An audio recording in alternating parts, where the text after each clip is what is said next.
Hello friends, तो देखिए आज के वीडियो में हम जनवरी से मार्च तक के इम्पॉर्टेंट 10 टॉपिक्स देखेंगे। इन टॉपिक्स को देखने के पीछे मकसद सिंपल इतना है कि बहुत सारे ऐसे स्टूडेंट्स हैं जो विज़न आईएएस को रेफ़र नहीं करते हैं। तो कुछ टॉपिक्स ऐसे होते हैं जो कि बहुत इंपॉर्टेंट हैं। अगर आप विज़न आईएएस फॉलो कर रहे हो ना कर रहे हो उससे मैटर नहीं करता, आपको इन टॉपिक्स पे तो कमांड होना ही चाहिए, क्योंकि एक तरह से आप कहें तो ये कंटेम्प्रेरी इश्यूज़ तो ही ऑन गोइंग है बहुत लास्ट 2 to 3 ईयर से, और साथ ही साथ ये आपके करंट में भी न्यूज़ में है, तो उस पॉइंट ऑफ व्यू से ज़्यादा इंपॉर्टेंट है। ये वीडियो उन सभी स्टूडेंट्स को देखने की ज़रूरत नहीं है जो मंथली विज़न आईएएस देख रहे हैं।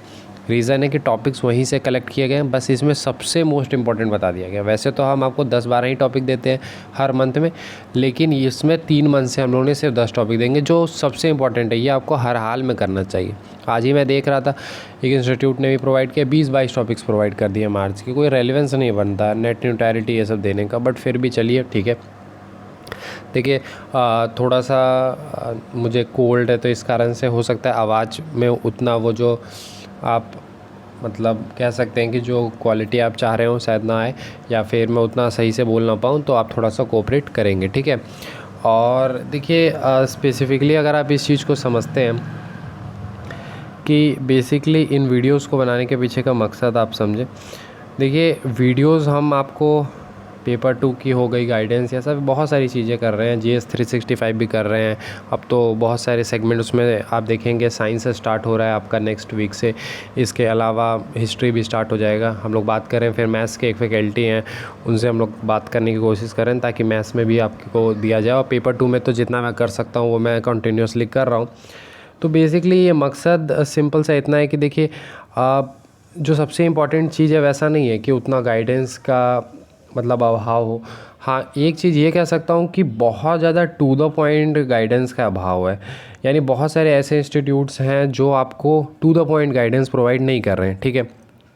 तो वो थोड़ा सा, क्योंकि स्टूडेंट पॉइंट ऑफ व्यू से बहुत सारी चीज़ें आप देखिए, CAPF के लिए बहुत सारे लोग आपको पेपर बोलेंगे कि पेपर पढ़िए, बट मुझे नहीं लगता पेपर का उतना रेलेवेंस है, क्योंकि आप CAC की प्रिपरेशन नहीं कर रहे हैं। आप में बहुत ही लिमिटेड रोल है अगर देखें पेपर का। तो अगर हम वैसे देखिए, अगर आप पढ़ते हैं, एडिटोरियल आते हैं, तो उसमें आपको यूज़ तो डेफिनेटली कॉन्टेंट मिलेगा यूज़फुल, और आप यूज़ भी कर सकते हैं। बट वो चीज़ को हम रिप्लेस कर सकते हैं मंथली मैगजीन से, या फिर हमें कॉन्टेंट बिल्डिंग पर ही वर्क करना है तो हम कहीं और से कर सकते हैं। तो फिर पेपर का कोई रेलेवेंस रहता नहीं। तो वही एक स्टूडेंट पॉइंट ऑफ व्यू से जो चीज़ें चाहिए, क्योंकि बीइंग ए स्टूडेंट मैं भी जैसे स्टूडेंट हूँ, तो उस पॉइंट ऑफ व्यू से मैं सोच सकता हूँ कि क्या करना है नहीं करना है, तो उस बेसिस पे गाइडेंस प्रोवाइड करने की बात है।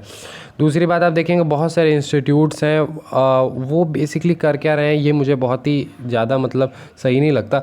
रीज़न है कि देखिए बहुत सारे ऐसे इंस्टीट्यूट्स हैं जो आपको मान लेते हैं कंटेंट प्रोवाइड कर रहे हैं डेफिनेटली, तो वो कहीं ना कहीं देखिए अगर वो पैसे चार्ज कर रहे हैं तो इसमें कोई दिक्कत नहीं है। रीज़न है कि कहीं ना कहीं उनकी भी एक जो भी मतलब है कोर्स चलाना, उनके मतलब ये है, क्योंकि वो तो स्टूडेंट नहीं है। फॉर एग्जांपल हम तो स्टूडेंट हैं, ठीक है, बट उनके साथ वैसा केस नहीं है, तो डेफिनेटली रन करना चाहिए हर कोई, मैं इसे सपोर्ट ही करता हूँ।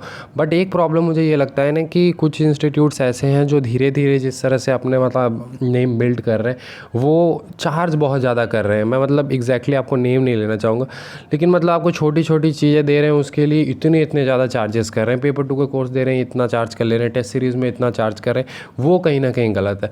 आप अगर चार्ज कर भी रहे हैं तो एक सिग्निफिकेंट अमाउंट की, ठीक है, आपने हार्डवर्क किया है। तो बहुत सारे ऐसे इंस्टीट्यूट्स भी हैं जो आपको रिकॉर्डेड क्लासेस दे रहे हैं फिर भी इतना चार्ज करें। अब रिकॉर्डेड क्लास में इतने ज़्यादा चार्ज करने कोई लॉजिक बनता नहीं। लाइव क्लासेस तो हो सकता है कि भाई आप डेली क्लासेस ले रहे हैं, लाइव ले रहे हैं, स्टूडेंट्स के डाउट क्लियर कर रहे हैं। रिकॉर्डेड में आपके पास वीडियो कंटेंट अवेलेबल है, आपको सिर्फ उनको एक्सेस देना है बच्चों को देखने के लिए, तो उसके लिए आप इतने चार्जेस कर रहे हैं, वो मुझे बिल्कुल सही नहीं लगता। यही कारण है कि कॉन्टीन्यूसली हम चाह रहे हैं कि जो भी हम कर सकते हैं हमारे पॉइंट ऑफ व्यू से, जो भी हमारे फ्रेंड सर्कल में ये सारी चीज़ें वो सब हम आपको प्रोवाइड करें। एक मतलब एक सोल्यूशन, एक गाइडेंस आपको फ्री ऑफ कॉस्ट जो स्टूडेंट करना चाहते हैं उनको प्रोवाइड की जा सके। इसी कारण से आप देखेंगे मैंने टेलीग्राम पे भी पोस्ट किया था कि देखिए ये वीडियो जो भी स्टूडेंट देख रहे होंगे CAPF का डेफिनेटली प्रिपरेशन कर रहे हो, तो कहीं ना कहीं वो CDS, FCAT या फिर और भी बहुत सारे एग्जाम्स को कहीं ना कहीं क्लियर किए होंगे। तो अगर आप भी ऑन बोर्ड आना चाहते हैं, आप अपनी नॉलेज को शेयर करना चाहते हैं, तो आप हमारे साथ कॉन्टैक्ट करें। रीज़न है कि इस गाइडेंस में हम तो आपको प्रोवाइड कर ही रहे हैं, लेकिन अगर बहुत सारे स्टूडेंट्स भी जुड़ते हैं यहाँ पर तो कहीं ना कहीं ये सही होगा। मैं ये नहीं कह रहा हूँ क्लासेस, देखिए यही आईडी है इनक्रेडिबल अभिषेक 10, यहाँ पर आप मुझसे कांटेक्ट कर सकते हैं। इसमें करना क्या है आपको बेसिकली कि फॉर एग्जांपल आपने कोई एग्ज़ाम क्लियर किया तो आपके पास कहीं ना कहीं उससे रिलेटेड नॉलेज है। फॉर एग्जांपल आप कहेंगे कि CDS, तो CDS मान लेते हैं मैंने क्लियर किया, तो मेरी कोई डिफरेंट स्ट्रेटजी होगी। या फिर आप समझ लें FCAT ही ले लें, FCAT के लिए मैंने कभी उतना फोकस होकर नहीं पढ़ा, फिर भी वो क्लियर हो गया, तो मैं कहीं ना कहीं गाइडेंस वो नहीं दे सकता जो स्टूडेंट पर्टिकुलरली FCAT की प्रिपरेशन करना चाहता है। और बहुत सारे आप में से ऐसे होंगे जिन्होंने FCAT की अच्छे से प्रिपरेशन करी होगी, तो वो डायरेक्ट एग्जैक्ट बता सकते हैं कि एनालिसिस के थ्रू कि क्या किया था नहीं किया था। तो क्योंकि और एक ये भी होता है कि हो सकता है जो मैंने स्ट्रेटजी फॉलो की वो बहुत सारे स्टूडेंट्स को वो उतना ज़्यादा हेल्पफुल ना लगे। रीज़न है कि पर्सन टू पर्सन डिपेंड करता है, ये कस्टमाइजेशन की ज़रूरत पड़ती है। तो हो सकता है आपने जो फॉलो किया वो कहीं ना कहीं मदद हो जाए। तो इस प्रकार से अगर आप अपनी गाइडेंस जो भी है या फिर जो भी स्ट्रेटजी है या जो भी एग्ज़ाम आपने क्लियर किया है, कुछ आपका एक्सपीरियंस है, वो शेयर करना चाहते हैं स्टूडेंट्स के साथ, ताकि कहीं ना कहीं इस चीज़ को ब्रेक किया जा सके। जो जिस तरह से मोनोपोली क्रिएट किया जा रहा है उसको कहीं ना कहीं ब्रेक करने की ज़रूरत है। तो उसमें आपको भी आना पड़ेगा ताकि कंट्रीब्यूट कर सके। तो जो भी ऐसे स्टूडेंट्स जो इंटरेस्टेड हैं, जो चाहते हैं कि अपनी नॉलेज को या फिर अपने जो स्ट्रैटेजी है, इन सभी को टिप्स कह सकते हैं, इन सभी को शेयर करना चाहते हैं, तो आप मुझसे कांटेक्ट करें। इनक्रेडिबल अभिषेक 10 जो आईडी है टेलीग्राम पे, वहाँ पर या फिर इंस्टाग्राम पे भी करेंगे फिर मैं आपको, लेकिन अगर टेलीग्राम पे कांटेक्ट करते हैं तो सही है, तो वो सही रहेगा। ठीक है, अब आ जाते हैं हम लोग वीडियो पे, क्योंकि इंपॉर्टेंट यही है। तो देखिए 10-12 टॉपिक्स देंगे, आप नोट कर सकते हैं इन्हें।